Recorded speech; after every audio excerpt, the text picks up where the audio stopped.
एक कदम ईश्वर की ओर। स्थिति प्रकरण 46वां सर्ग। जिन गुणों से संसार में विहार करता हुआ भी निमग्न नहीं होता और जो जीवन मुक्त लोगों में स्थित है, उन गुणों का श्री रामचंद्र जी के लिए उपदेश।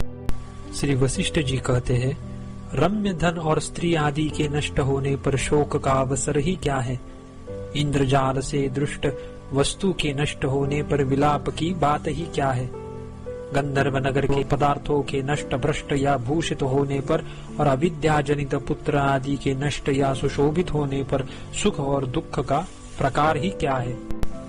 रमणीय धन और स्त्री पुत्र आदि समृद्धि होने पर हर्ष का अवसर ही क्या है। मृग तृष्णा के वृद्धि को प्राप्त होने पर क्या जल चाहने वाले पुरुषों को आनंद होता है।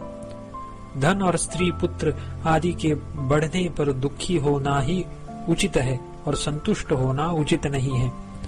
मोह माया के बढ़ने पर इस संसार में कौन स्वस्थ रह सकता है। धन स्त्री पुत्र आदि की वृद्धि होने पर संसार रूप रोग की वृद्धि की संभावना से दुख करना ही उचित है, हर्ष करना ठीक नहीं, यह अर्थ है।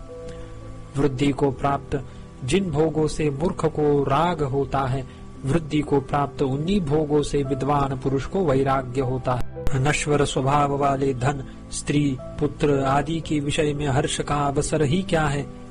जो साधु पुरुष इसकी नश्वरता नरक हेतुता आदि से परिणाम में कटुता का अवलोकन करते हैं, वे उनसे वैराग्य को प्राप्त होते हैं। इसीलिए हे श्री रामचंद्र जी, संसार के व्यवहारों में तत्वज्ञ आप जो जो वस्तु नष्ट हो उसकी अपेक्षा कीजिए और जो जो प्राप्त हो उसका उपभोग कीजिए।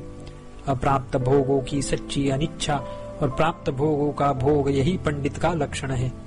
संसार में भटकाने वाले, मारने के लिए गुप्त छिपे हुए विष शस्त्र अग्नि आदि द्वारा मारने के लिए समीप में आने वाले अतएव आतताई इस काम के विषय में बोध के लिए अप्रमत्त हुए आप व्यवहार कीजिए, जिससे आप मूढ़ता को प्राप्त न हो।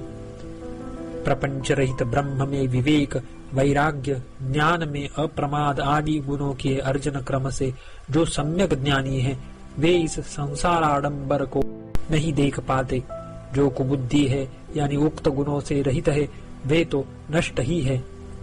जिस किसी भी युक्त से जिस पुरुष का दृश्य से अनुराग चला गया, उसकी परमार्थ में अभिनिवेश रखने वाली ही विमल मति मोह रूपी सागर में नहीं डूबती। जिसकी यह सत है, यो सब वस्तुओं में आस्था निवृत्त हो गई, उस सर्वज्ञ को अवास्तविक अविद्या अपने वश नहीं कर सकती।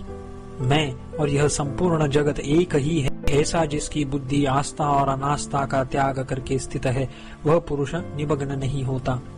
सत और असत में अनुगत सत्ता मात्र प्रत्यगात्म रूप सत का बुद्धि से अवलंबन करके बाह्य और अभ्यंतर दृश्य का न तो ग्रहण कीजिए और न त्याग कीजिए। हे श्री रामचंद्र जी, अत्यंत वैराग्य युक्त आत्मनिष्ठ सब प्रकार के निवासों से रहित आप अपने कार्य में तत्पर होकर भी राग रहित होकर आकाश के समान असंग होकर स्थित होइए। कर्म कर रहे जिस ज्ञानी की कर्म में न तो इच्छा है और न अनिच्छा है, उसकी बुद्धि जल के कमल के पत्ते के समान स्पर्श को प्राप्त नहीं होती। बाधित वस्तु में अनुवृत्तिशील होने से गौण इंद्रियों से युक्त आपका मन दर्शन स्पर्शन आदि करे चाहे न करे, किंतु आप आत्मवान होकर इच्छा रहित होइए। हे श्री रामचंद्र जी, इंद्रियार्थों में असत्य भूत यह मेरा है, यो आपका मन निमग्न न हो। मग्न न होकर चाहे वह कर्म न करे चाहे करे। हे श्री रामचंद्र जी, जब आपके हृदय में इंद्रियार्थ संपत्तियां स्वादु नहीं लगेगी, तब आप ज्ञात नेय और संसार सागर से उत्तीर्ण हो जाएंगे। जिनको ऐहिक और पारलौकिक विषय अरुचिकर हो, ऐसे आप चाहे देह के भान वाले हो, चाहे समाधि द्वारा देह के भान से शून्य हो, आपके न चाहने पर भी मुक्ति अनायास प्राप्त हो गई। हे श्री रामचंद्र जी, जीवन मुक्ति रूप उन्नत पद प्राप्ति के लिए उत्कृष्ट बुद्धि द्वारा वासनाओं से विवेक वैराग्य आदि से उत्कृष्ट चित्त को फूल से सुगंध की नाई अलग कीजिए।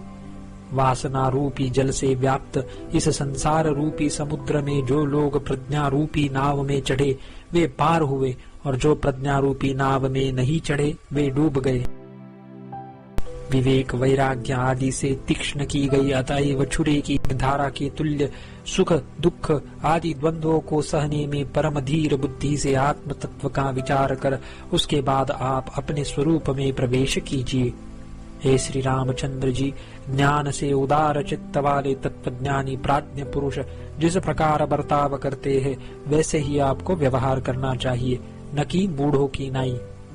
नित्य तृप्त महाबुद्धि जीवन मुक्त महात्माओं का सदाचार से अनुसरण करना चाहिए, भोग लंपट मूर्खों का अनुसरण नहीं करना चाहिए। ब्रह्म तत्व और जगत तत्व को जानने वाले पुरुष न तो जगत के व्यवहार का त्याग करते हैं और न उसकी इच्छा करते हैं, किंतु सबका ही अनुवर्तन करते हैं। विद्या, तप और पराक्रम आदि के उत्कर्ष रूप प्रभाव के, अभिमान के, निपुणता, कुल, शील आदि गुणों के, यश और संपत्ति के विषय में लोक में लोभ प्रसिद्ध है। तत्वदर्शी महात्मा पुरुष तो प्रभाव आदि के मिथ्या होने से कहीं पर भी लोभ नहीं करते। महात्मा पुरुषों को सूर्य के समान सर्वनाश होने पर भी खेद नहीं होता। संपूर्ण अभिलाषाओं से परिपूर्ण नंदनवन आदि में भी वे आसक्त नहीं होते और शास्त्र मर्यादा कभी त्याग नहीं करते। सूर्य भी शून्य आकाश में खिन्न नहीं होते, नंदनवन में आसक्त नहीं होते और अपने मार्ग की मर्यादा का त्याग नहीं करते। महात्मा पुरुष इच्छा रहित जो व्यवहार प्राप्त हो उसके अनुसार बर्ताव करने वाले, देह रूपी रथ में बैठे हुए आत्मनिष्ठ हो इत्यादि श्रुति में कहे गए साधनों से सन्नद्ध हो घूमते हैं। हे सुंदर श्री रामचंद्र जी, आप भी इस विशाल विवेक को प्राप्त हो चुके हैं। इस प्रज्ञा के बल से ज्ञान में आप स्वस्थ है। स्पष्ट दृष्टि का अवलंबन करके अमान रहित और मात्सर्य रहित आप इस पृथ्वी तल में विहार कीजिए। आप अवश्य ही परम सिद्धि को प्राप्त होंगे।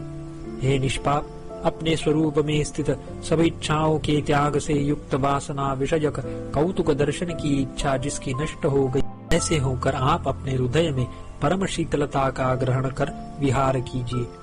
श्री वाल्मीकि जी ने कहा, निर्मल आशय वाले मुनि श्री वशिष्ठ जी की इस प्रकार की निर्मल वाणी से श्री रामचंद्र जी साफ किए हुए दर्पण के समान तुरंत सुशोभित अति मधुर ज्ञानामृत से विराजमान अंतःकरण से युक्त हुए। वे चंद्रमा की तरह शीतलता को प्राप्त हुए। 46वां सर्ग समाप्त।